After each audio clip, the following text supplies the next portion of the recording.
El Señor les bendiga, mis hermanos. Dios es bueno.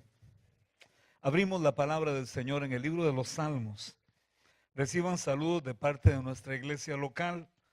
Pastoreamos allá una iglesia donde Dios ha ido haciendo una obra maravillosa con el paso de los años. Y yo aquí me siento como en casa. Aquí me siento como en casa y es tan lindo. Y ustedes son tan cálidos, tan especiales. El Señor bendiga sus vidas hoy, en verdad, de una manera especial. Dice el libro de los Salmos, Salmo 29.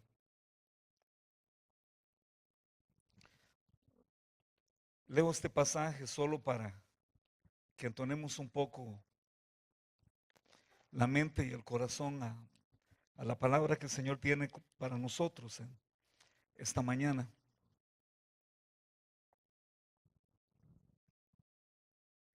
Salmo 29, verso 3. Voz de Jehová sobre las aguas.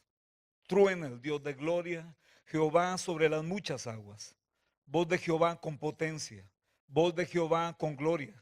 Voz de Jehová que quebranta los cedros, quebrantó los cedros del Líbano, los hizo saltar como becerros, al Líbano y al Sirión, como hijos de búfalos. Voz de Jehová que derrama llamas de fuego, voz de Jehová que hace temblar el desierto, hace temblar Jehová el desierto de Cades. Voz de Jehová que desgaja las encinas y desnuda los bosques. En su templo todo proclama su gloria. Sea bendito el nombre del Señor. Te damos gracias, Rey, por esta mañana preciosa y por la oportunidad de compartir juntos, Señor, dentro de esta secuencia, oh Dios eterno, hacedores de la historia. Estamos aquí, Padre, cada uno de nosotros, dentro de un propósito sobrenatural para cumplir, Dios de la gloria, tu propósito para una ciudad tan hermosa como esta. Dios amado, glorifícate, háblanos, instrúyanos, enséñanos hoy. En el precioso nombre de Jesús. Amén. Pueden sentarse, mis hermanos. Dios siempre está hablando. Y si de algo nos habla este pasaje, el Salmo 29, es Dios siempre está hablando. Si tuviésemos en este momento el equipo necesario, percibiríamos que este lugar está lleno de voces, lleno de sonidos. Esto está lleno no solo de voces y sonidos, sino de imágenes y de colores y de movimiento. Pero hasta que no tenemos las antenas, ¿no?, los receptores para percibir esas voces, no las escuchamos, ni el perro las escucha. Pero esas voces están aquí. Lo que pasa es que a veces nos falta la frecuencia correcta, ¿no? El instrumento que es capaz de percibir e interpretar esas voces. Al igual que la tecnología, hoy por hoy, Dios está hablando. Siempre está hablando, Dios siempre está hablando. A veces hay gente que dice a uno, ¿cómo es que la gente dice, el Señor me habló y a mí nunca me habla? O por lo menos yo no le escucho, pero Dios siempre está hablando. Dios siempre está hablando y a veces hay ocasiones en que por el vehículo que tengo una camioneta, necesito otro tipo de vehículo, un pick-up o un jeep, otra cosa. Allá los caminos son muy rurales. Y entonces cambio de automóvil con alguien, mira, te dejo el mío y préstame el tuyo. Y es muy común en la iglesia, con confianza andan cada carrote, le dicen carros aquí, ¿verdad? También al automóvil. Pues bien, entonces en una de tantas me subo a los automóviles de ellos y encuentro las emisoras que escuchan, que no son a veces las mismas que yo escucho. Y el punto es, no puedes escuchar la emisora correcta, la estación correcta, si no la sintonizas. Y para escuchar la voz de Dios hay que sintonizar esa voz. Y de verdad aprender a escucharla. Dios siempre está hablando.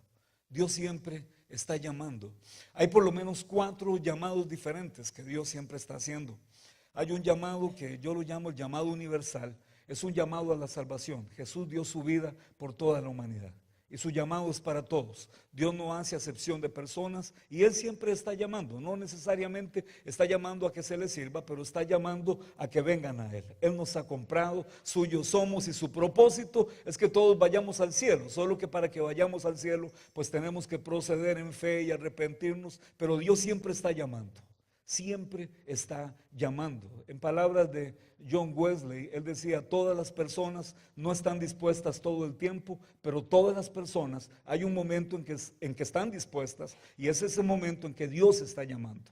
en que Dios está llamando, no importa cuán perdido, cuán lejos pueda estar uno del Señor, Dios siempre nos está llamando, porque nos ama, porque su fin, su propósito es salvarnos a todos. Y luego hay un llamado, que es el llamamiento general, que ya no tiene que ver con el inconverso, sino con el creyente.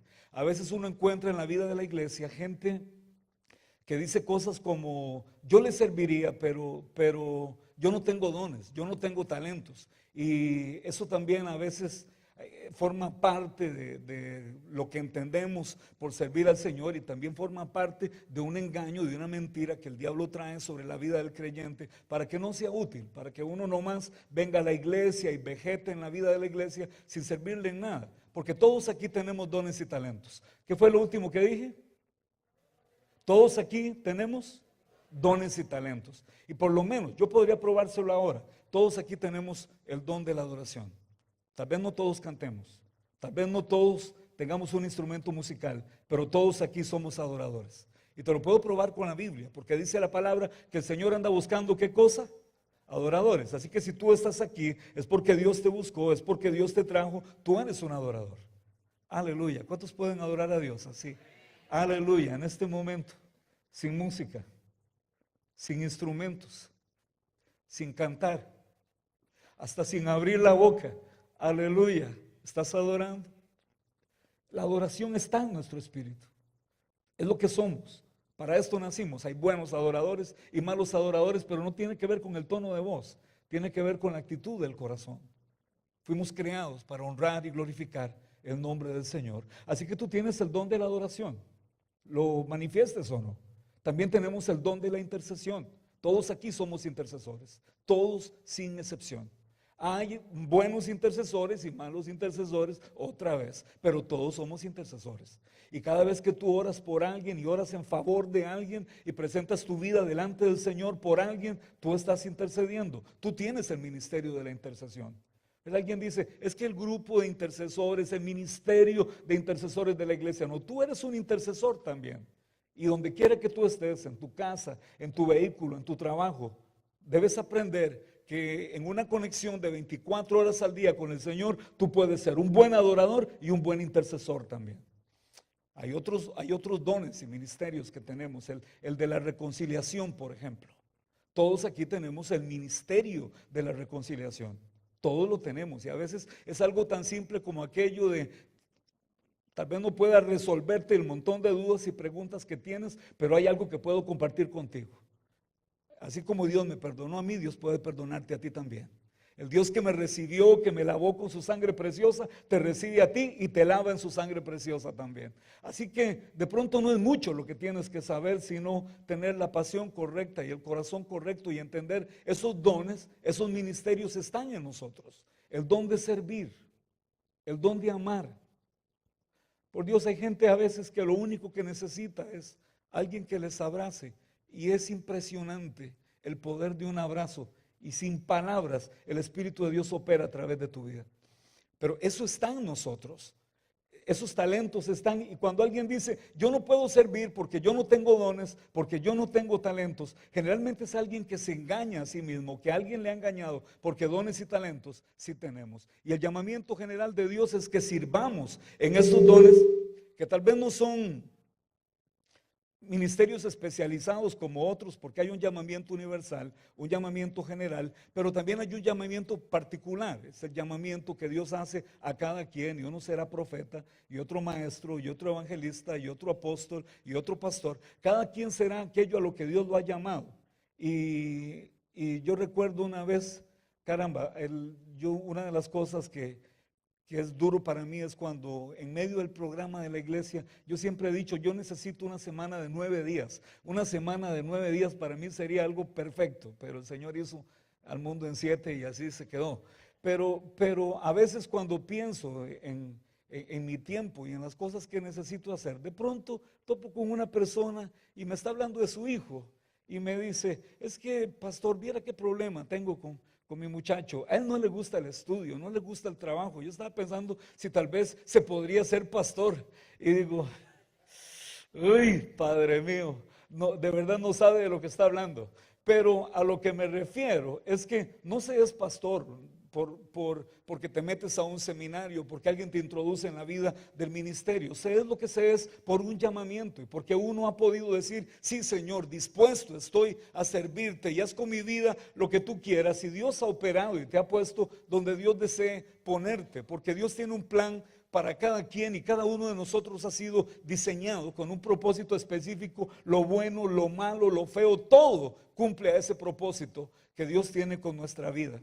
Hay algo que llamo también el llamamiento supremo, y no me lo inventé, sino que Pablo mismo dice en Filipenses 3:14, prosigo al blanco, a la meta, al premio del supremo llamamiento de Dios en Cristo Jesús. Y es que aunque hubiera 50 pastores o 100 pastores o 1000 pastores en Columbus, Robert, lo que Dios te llamó a hacer, nadie más puede hacerlo, aunque tengan el mismo ministerio que tú tienes.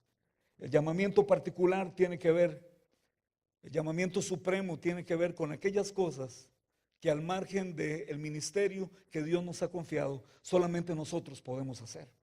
Pedro sin duda podía traer 3,000 almas a Cristo en un solo sermón. Podía traer 5,000 almas a Cristo en un solo sermón. Y miras a Pablo haciendo lo mismo y venían 2 almas a Cristo, 3 almas a Cristo en un solo sermón. Y cualquiera hubiera dicho, no, yo prefiero a Pedro, el que se los arranca así de a 1000, es el que se los trae de 2 en 2. Pero el hombre que llenó Europa y Asia del Evangelio no fue Pedro, fue Pablo. Fue Pablo. Y las iglesias, cuando regresaba 1 o 2 años después, eran iglesias bendecidas, iglesias florecientes. Pedro ni siquiera tenía pasión por los gentiles. Y Pedro, quién sabe cómo se habría sentido Pedro testificando ante hombres como Agripa o ante hombres como Nerón. Eso lo hizo Pablo. Entonces cada quien tiene su don, tiene su llamamiento, tiene su ministerio, y Dios siempre está hablando y Dios siempre está llamando, pero no todos respondemos a Dios de la misma manera. Hay para cada momento específico, para cada lugar específico, Dios levanta hombres. Y aunque algunos dicen, bueno, si los hombres se callan, Dios va a usar un burro, Dios va a usar las piedras para que hablen, Dios sigue usando hombres y mujeres para propósitos específicos. Y la historia tiene sus quiebres, sus cursos, como en las tormentas, los relámpagos se quiebran y siguen el curso. La historia no tiene un curso lineal, sino que ocasionalmente es cambiada por hombres y mujeres a quienes Dios llama con un propósito. Y no todos responden de la misma manera. Uno creyera, si fuese Dios el que me habla, a lo mejor yo también respondería. Un hombre me decía, ¿sabes? Si Dios se me apareciera como se le apareció a Pablo, pero hay gente a la que Dios se le ha aparecido como se le ha aparecido a Pablo y no responde, porque la verdad hay más elementos que el llamamiento. La respuesta es tan categórica como el mismo llamamiento. Y dice la palabra del Señor que cuando Dios llama a Moisés,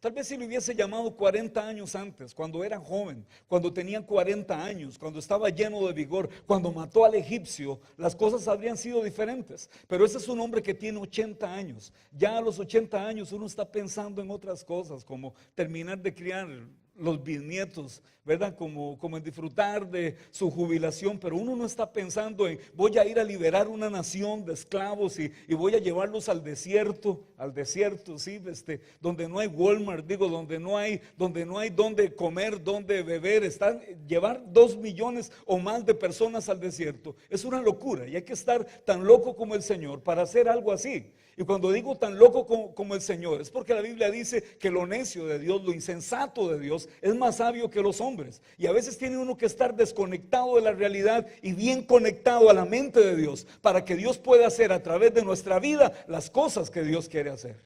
Y llega el momento en que Dios llama a Moisés, y cuando Dios llama a Moisés le dice, Señor, yo te tengo un problema, serio problema.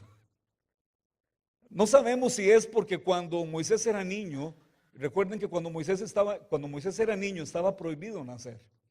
Esto es radical. No podían nacer hombres en Israel. El hombre que naciera tenía que morir ahí mismo. La partera debía ahorcarlo ahí mismo, debía matarlo. Eran órdenes de Faraón. No había derecho a nacer. Y este niño nace.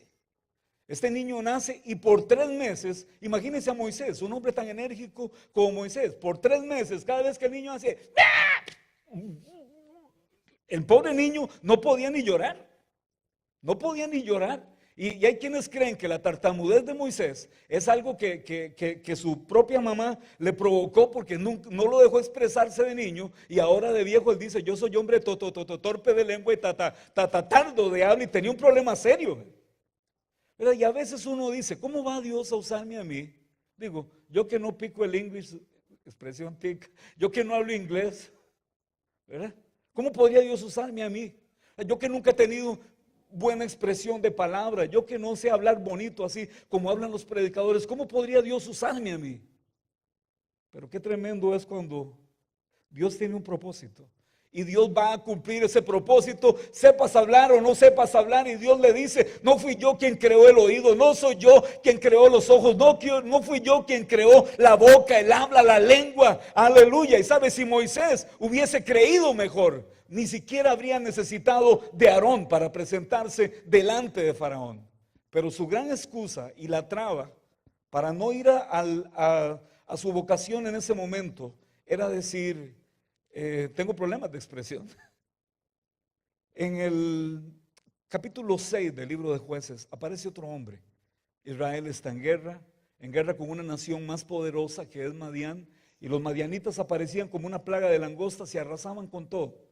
Era la época de la siembra del trigo, y entonces en la época de siembra del trigo, lo normal, lo natural, si uno va a asaltar a alguien que tiene trigo, pues lo lógico sería ir a sus graneros. Entonces Gedeón pensó: al granero no, mejor me llevo esto para el lagar. El lagar es el lugar donde se pisan las uvas.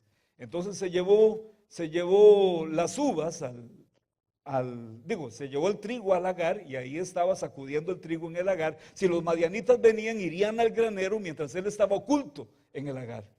Y estando oculto en el lagar, el ángel del Señor se aparece y le dice: Jehová está contigo, varón esforzado y valiente. Aleluya.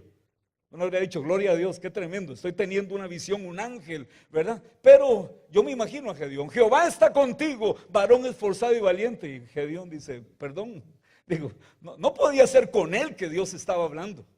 Y cuando Dios le dice: no, a través de ti voy a derrotar a Madián como un solo hombre, él le dice: mi familia es pobre, y yo soy el más pequeño de la casa. Y aquí tienes otro problema.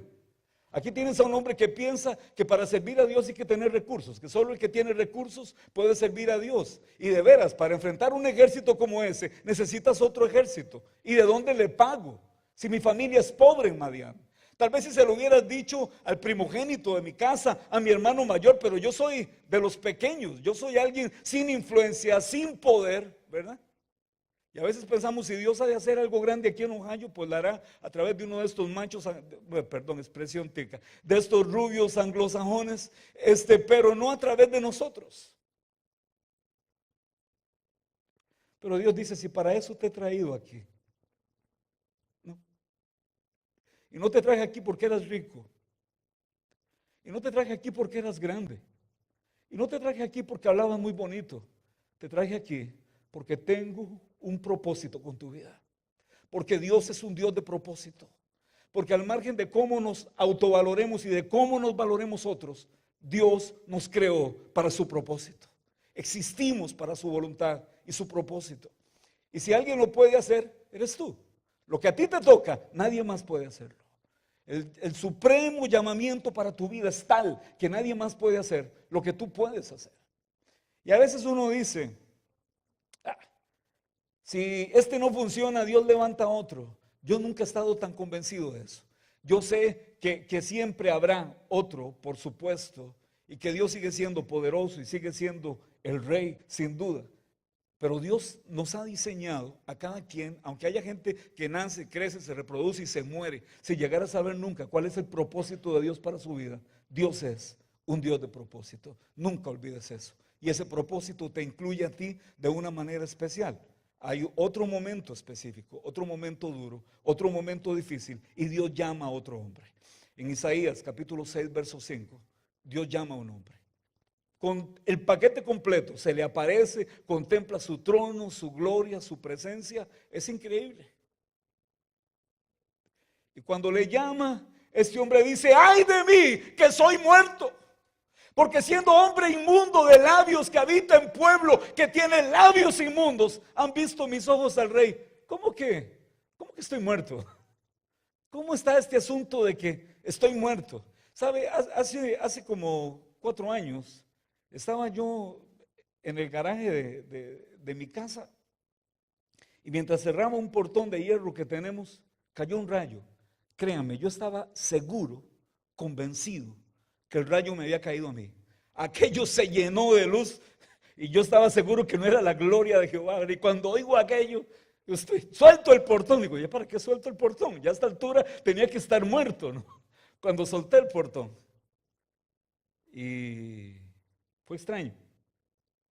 Como 2 horas después, cuando subí al segundo piso de la casa, entonces me di cuenta que la computadora estaba hecha un chicharrón, y el técnico del barrio nos dijo, mire, casi todos los televisores del vecindario se quemaron. Aquello fue tremendo.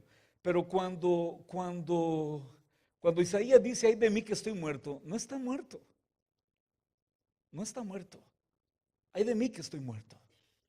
Porque siendo hombre inmundo de labios, que habita en medio de pueblo que tiene labios inmundos. Yo recuerdo, hay expresiones muy pachucas en Costa Rica.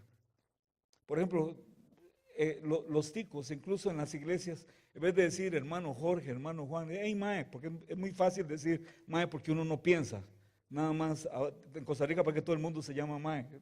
Y yo me convierto al Señor cuando tengo 16 años. Y yo llegué a la iglesia así como era, todo flaco, todo fifiriche, con el pelo largo. Y yo llego a la iglesia y un caminadillo que me tenía así de bicho raro. Pero cuando el Señor trata conmigo, y el día que yo conozco a Jesús, ahí me quedo 2, 3 horas llorando en la presencia del Señor, y Dios hizo algo poderoso en mi vida. Ese día mi vida cambió, y uno de mis amigos que hacía tiempo no veía, se había convertido 2 meses antes que yo, se acerca y me dice, ¿cómo te sientes? Y yo le dije, yo no sé, mae, yo siento una vara lo más linda aquí adentro, mae, viera, y yo estoy contento de lo que Dios ha hecho, pero mi vocabulario no ha cambiado en absoluto. Sin embargo, el Espíritu de Dios comienza a hacer la obra esa que hace que uno después suene ya como predicador. Pero sabe que lo tremendo es que uno a veces dice, alguien como yo, alguien que habla como yo, se parece a la de Moisés, ¿verdad? Que habita en medio de gente que habla como yo. Y Dios dice, sí, es contigo la cosa. Esa tía que quiero usar. Esa tía que quiero usar, y justo por eso. Y justo por eso, a veces alguien dice, mira, te voy a traer el pastor. No, pastores no, ¿verdad? Pero llega alguien que hasta se parece a uno y hasta habla como uno. Y a ese es el que Dios usa cuando dispone su corazón delante del Señor. Porque si hay algo que necesitamos en verdad, es disponer nuestra vida delante del Señor si queremos que Él nos use. Pero es así como llegamos a Jeremías. Y de todos los que mencione hoy, Jeremías para mí es especial, porque cuando tenía 16 años ocurrieron tantas cosas extraordinarias. Yo nunca habría ido a una iglesia evangélica, jamás habría ido a una iglesia evangélica si no hubiera sido por la miseria en la que vivíamos. La iglesia metodista tenía un programa de becas de estudio, y entonces nos dio una beca. Mi mamá era una mujer sola con 5 hijos, y vivíamos en tal estado de miseria que los 60 pesos colones hace 15 años, imposible hacer las comparaciones hoy, que nos daba la iglesia metodista, me permitían estudiar. No habría terminado mi secundaria en ese momento si no hubiera sido por el apoyo de la iglesia metodista. Y comencé a asistir a la iglesia porque si no iba no me daban beca. Ahí estaba la trampa. Y yo no digo de los hermanos, yo creo que era la forma como que Dios tenía para que un día pudiera venir a Jesús y pudiera arrepentirme de mis pecados.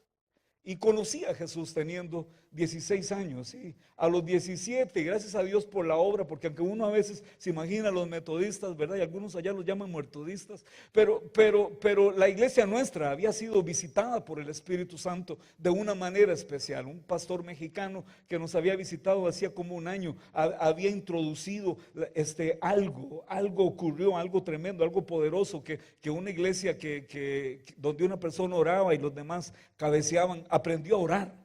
Y el movimiento de oración en la vida de nuestra iglesia cambió esa iglesia. Y ahora yo venía dentro de lo que Dios estaba haciendo, me convierto, pero me convierto en un grupito de muchachos que tenían pasión, que deseaban ganar Esparza, la ciudad donde yo me convertí, para Cristo. Y iba con ellos a evangelizar y ayunaba con ellos y oraba con ellos, y Dios estaba haciendo algo especial en mi vida.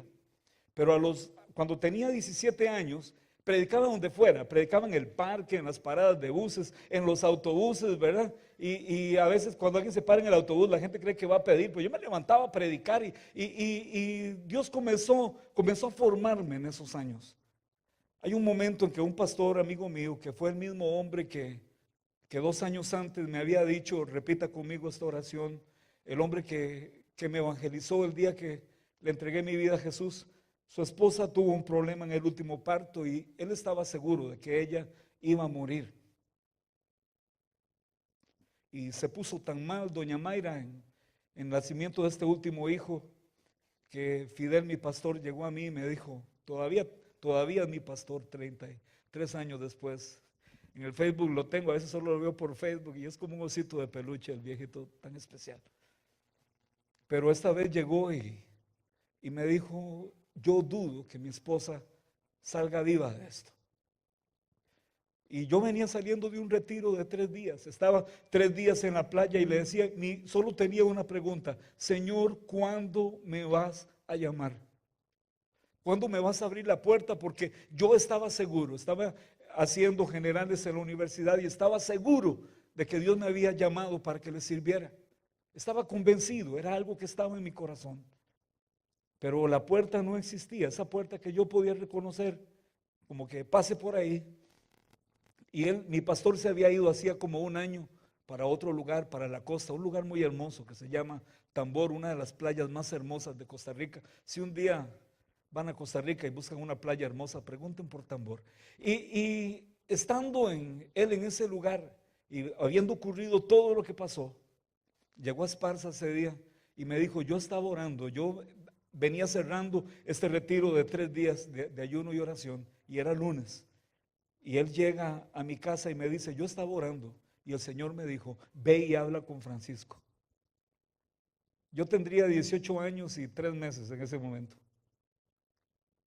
Y me dijo, yo no sabía con quién dejar la iglesia. Yo no puedo dejar a mi esposa sola, ni puedo dejar la iglesia sola. Así que me traía el reto. Y mire, yo supe que esa era mi puerta. Y atravesé la puerta. Y eran solo 2 semanas, iba a pastorear por 2 semanas. Y a las 2 semanas volvió y dijo, mi esposa está peor de lo que estaba. Necesito que me cuides la iglesia otras 2 semanas. Y otras 2 semanas. Y otras 2 semanas. Y así duré 2 años en mi primera iglesia. Hasta que en algún momento topo con alguien, un hombre que se llamaba a sí mismo pastor. Y estaba convencido de que él era el hombre, pero era quien había destruido algo que hubo en el pueblo vecino, como a 4 kilómetros de ahí. Y la gente de la iglesia no quería nada con él. Y la mayoría no me veía como el pastor, me veía como el hijo. Y todo el mundo me chineaba. Y era tan especial la gente, el amor que encontré en ese lugar sanó mis heridas, sanó mi autoestima. El Espíritu de Dios les usó de una manera tan poderosa para sanarme, hasta que aparece este hombre. Y este hombre aparece Biblia en mano y me dice, ¿qué se cree usted? Usted es un neófito. Él tenía como 60 años, yo tenía 18. Un neófito. Usted no sabe nada de la Biblia. ¿Sabe? La Biblia dice que el siervo de Dios no puede ser un neófito, tiene que ser casado. Yo era soltero, 18 años, ya quería casarme a los 18. Pero sabe, tantas cosas me dijo ese hombre, que el poquito de autoestima que yo había logrado como en aquellos primeros 6 meses, yo llegué a mi cuarto y yo me postré. Y estaba llorando en la presencia del Señor. Y cuando le digo, Señor, si me hablaras por tu palabra, si me dijeras algo, y yo abro la palabra en Jeremías, no decía mucho, estaba tan herido, estaba tan golpeado, ese hombre me lo había robado todo. El Señor me dice, no me digas, soy un niño. Porque a todo lo que te envíe irás tú y dirás todo lo que yo te dijere. Óyeme, yo no tenía un comentario bíblico, yo no tenía como tengo ahora una biblioteca enorme. Tenía un libro que el pastor cuando se fue dejó olvidado. Y el libro era un comentario de Jeremías. Yo no creo en las casualidades, yo no creo en las coincidencias. Yo creo que todo en mi vida tiene que ver con propósito y con destino. Y cuando abro aquello dice, no, la palabra niño realmente no significa como se ha traducido. Es algo que cubre a un muchacho desde los 13 hasta los 19 años. Bingo, bendito sea el Señor. Óyeme, yo sabía que esa palabra era para mí. Porque Jeremías le dice, soy un niño, me falta madurez, me falta experiencia, soy un neófito, no soy casado, pero ¿sabe qué? Cuando el Señor llama, Él llama, aleluya, y el Dios que te llama, te respalda también, te respalda también. Porque no es por hablar bonito y no es por experiencia y no es por la posición social que uno tiene o no tiene, por las ventajas que el mundo le da o no le da. Porque te diré una cosa y hay algo que yo he visto.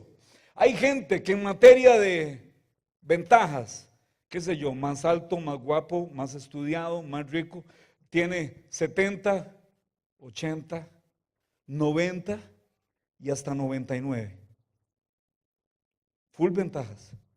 Pero hay una cosa que yo he visto, aquí sin 100 usted no la hace. Aquí sin 100 usted no la hace.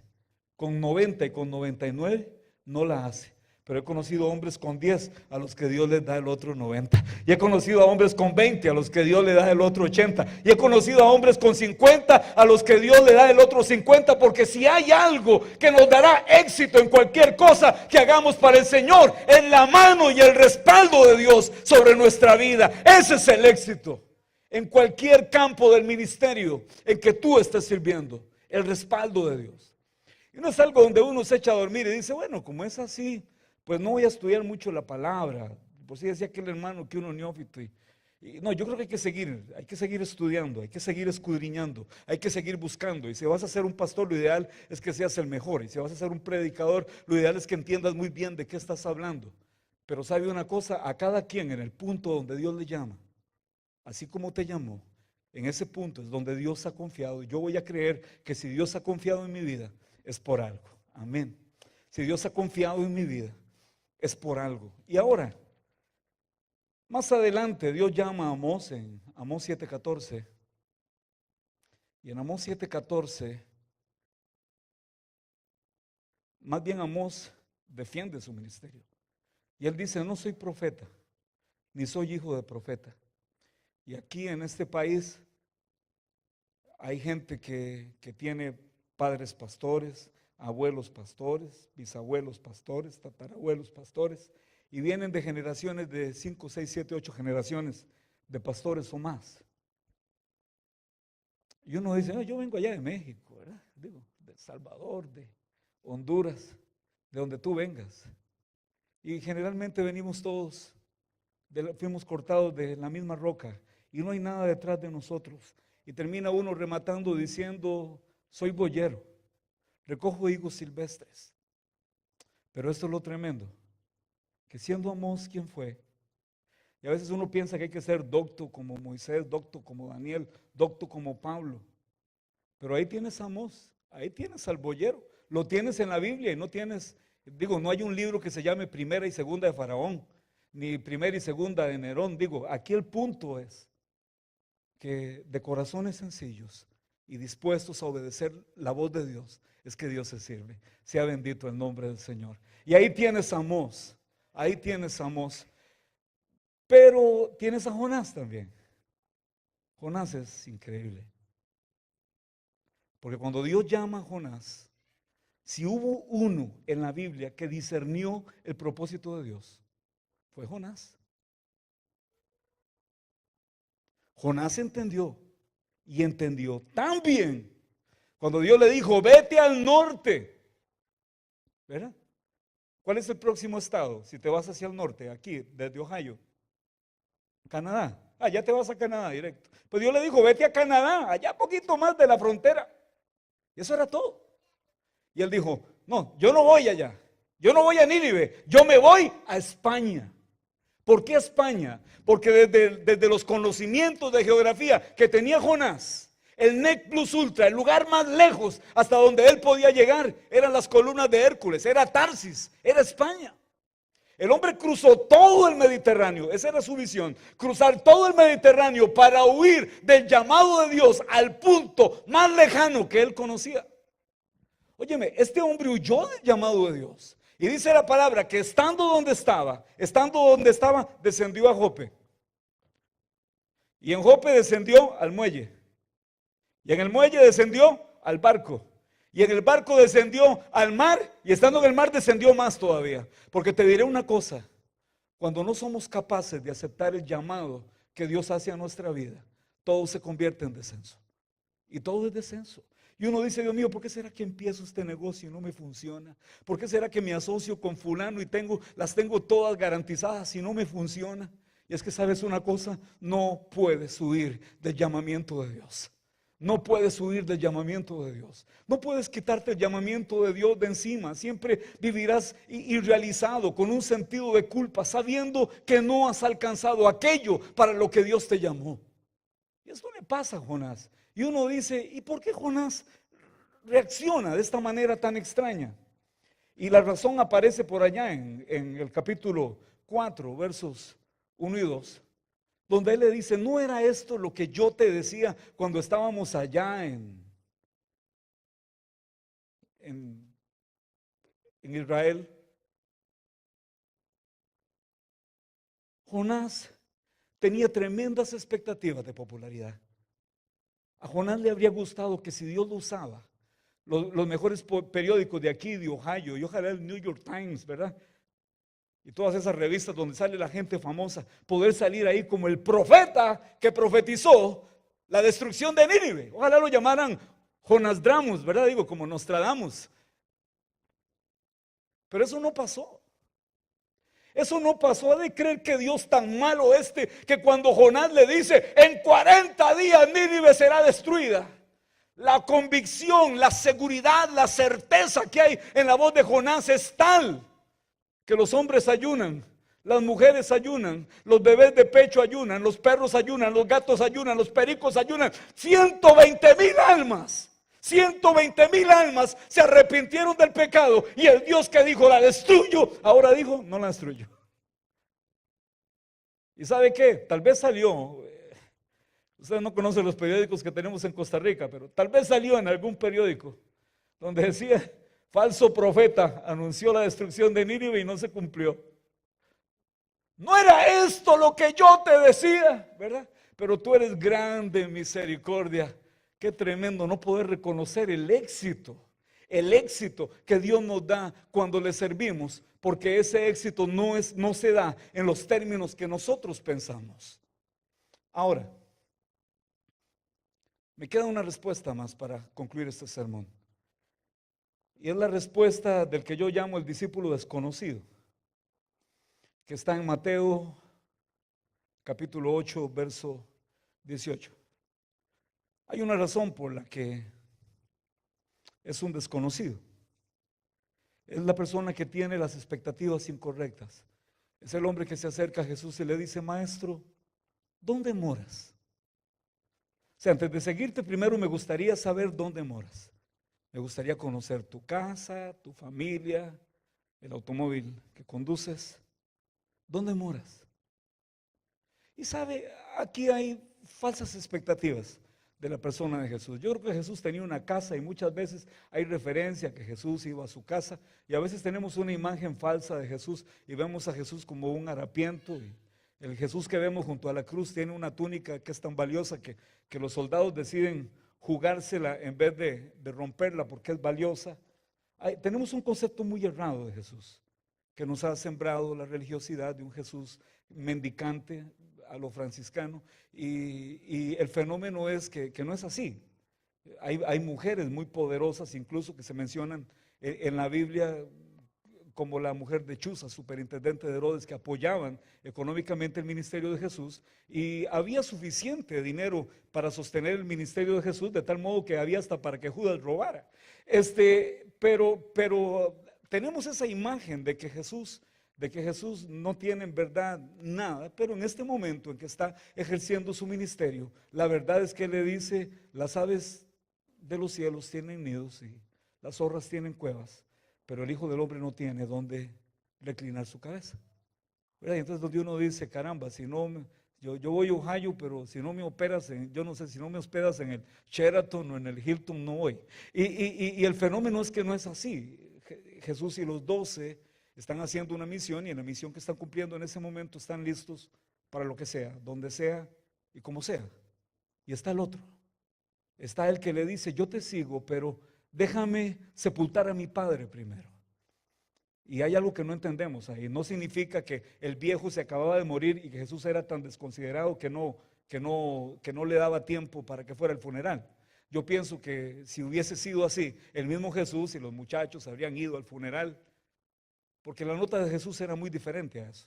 Pero lo que él realmente le está diciendo es: mi viejo tiene unos 70 años y dentro de 5 tendrá 75, tal vez llegue a los 80, a los 85. Yo quisiera darle el final de sus días a mi viejo. Y Jesús le dice: deja que los muertos entierren a sus muertos, sígueme tú, ¿verdad? Y cuando pienso en este muchacho, pienso en tanta gente en la vida de la iglesia que ni siquiera puede congregarse. Mujeres que de pronto le dicen a uno: yo, pastor, yo quisiera ir a la iglesia, pero yo tengo este marido y tengo que sujetarme, y entonces todos los fines de semana, ¿verdad? Y entre semana y los días que hay culto, él quiere hacer esta actividad y aquella otra, y quiere estar en esto y en aquello y en lo demás allá. Yo nunca puedo. Y lo duro es que al margen de lo que hagas con tu vida, ¿verdad? Porque si al final tu marido se va al infierno y tú lo sigues, también tus hijos lo seguirán al infierno. Y Jesús no vino, y a veces uno dice por la integridad familiar, pero a veces por la integridad familiar, cuando no tenemos revelación de qué significa: amarás al Señor tu Dios con todo tu corazón, con toda tu alma, con toda tu mente y con todas tus fuerzas, se pierde tu marido y te pierdes tú y se pierde tu familia también. ¿Nos entendemos? Y entonces decimos: un día yo podré, cuando entierre a mi padre, y ese día no llega nunca. Para concluir, Lucas capítulo 14, verso 16, porque esta es la que yo llamo la verdadera razón de las cosas. La verdadera razón detrás de la respuesta de Moisés, detrás de la respuesta de Gedeón, porque al final fueron, detrás de la propuesta de la respuesta de Isaías, de Jeremías, de Amós, de Jonás. La verdadera razón detrás de todas estas respuestas está aquí. Lucas 14, verso 16. Entonces Jesús le dijo: un hombre hizo una gran cena y convidó a muchos. Y a la hora de la cena envió a su siervo a decir a los convidados: venid, que ya todo está preparado. Y todos a una comenzaron a excusarse. El primero dijo: he comprado una hacienda y necesito ir a verla. Te ruego que me excuses. Y yo pregunto: ¿qué hombre es tan tonto que compra primero la hacienda y después va a verla? El otro le dice: he comprado 5 yuntas de bueyes y debo ir a probarlos. Y otra vez pregunto: ¿qué hombre es tan insensato como para comprar 5 yuntas de bueyes sin haber probado sus yuntas primero? ¿Nos entendemos? El tercero, yo se las perdono todas. El tercero dice: acabo de casarme, y entonces yo lo entiendo, ese iba de luna de miel, Dios me lo acompañe. Pero los primeros 2 no le valgo una, porque a la hora de las realidades lo que encuentras ahí son excusas. Son excusas. Son excusas para no responder al propósito que Dios tiene. Al final todos son excusas. No tengo facilidad de palabra, soy un hombre que tiene un mal vocabulario, vengo de una familia muy pobre, ¿verdad? Soy el más pequeño de mi casa, soy un niño. Al final no hay crédito, no hay retribución por todo lo que yo podría hacer.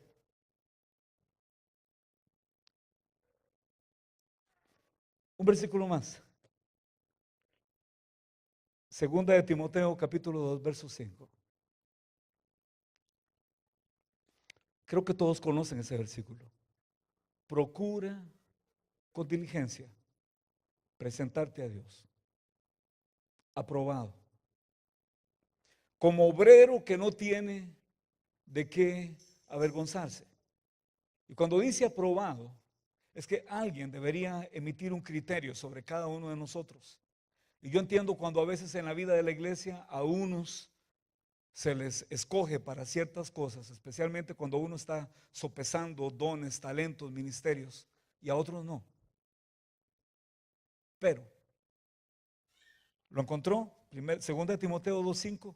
Yo quiero invitarte a que encierres el pasaje en un cuadro, a que lo encierres, que lo marques y lo encierres en un cuadro para que puedas escribirle 4 palabras. Haz un círculo cuadrado alrededor del pasaje. Y quiero que escribas arriba de ese pasaje la palabra talento. Los talentos y los dones que tú tienes, Dios te los ha dado con un propósito. Tú tienes dones, si tú tienes talentos, y hay más dones y más talentos que los que tú tienes, yo entiendo que harán una feria de talentos, ¿cierto? Y con test de dones y todo eso, perfecto. Y ahí tú vas a saber aún más y vas a conocerte aún mejor en cuanto a dones y talentos. Pero quiero que debajo de la palabra talentos escribas la palabra testimonio, porque tu testimonio es importante, porque tu vida habla más poderosamente que tus palabras. Y somos un espectáculo al mundo. El mundo nos mira, el mundo nos observa, y nuestro estilo de vida debe mostrarle al mundo que somos algo diferente.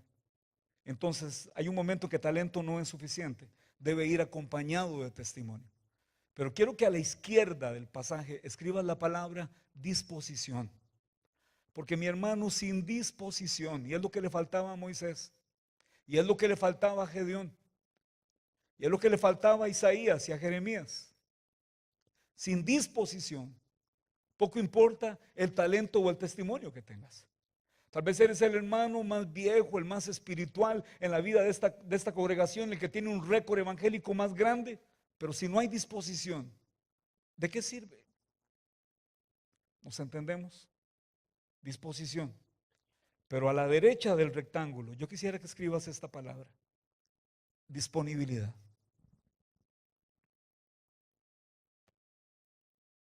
¿De qué sirve la disposición si no tengo tiempo? ¿De qué sirve la disposición si no tengo compromiso? ¿De qué sirve la disposición si cuando en la iglesia se toca la trompeta, muchos acuden, pero tú no acudes? Porque no hay tiempo, porque no hay compromiso, porque no hay disponibilidad, aún cuando hubiese disposición. Vamos a ponernos de pie. Aleluya, Dios es bueno.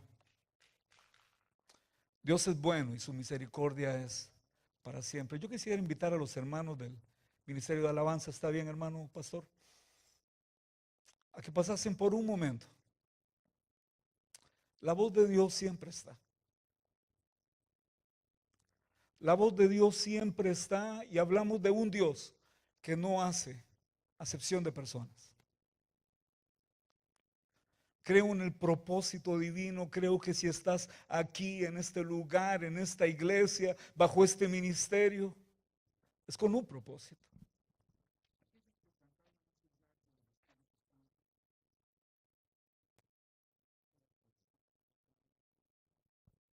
Aleluya. Dios es un Dios de propósito. Te hizo así como eres. Y no te hizo diferente, porque si no serías otro y no serías tú. Un hombre como Moisés cambió la historia.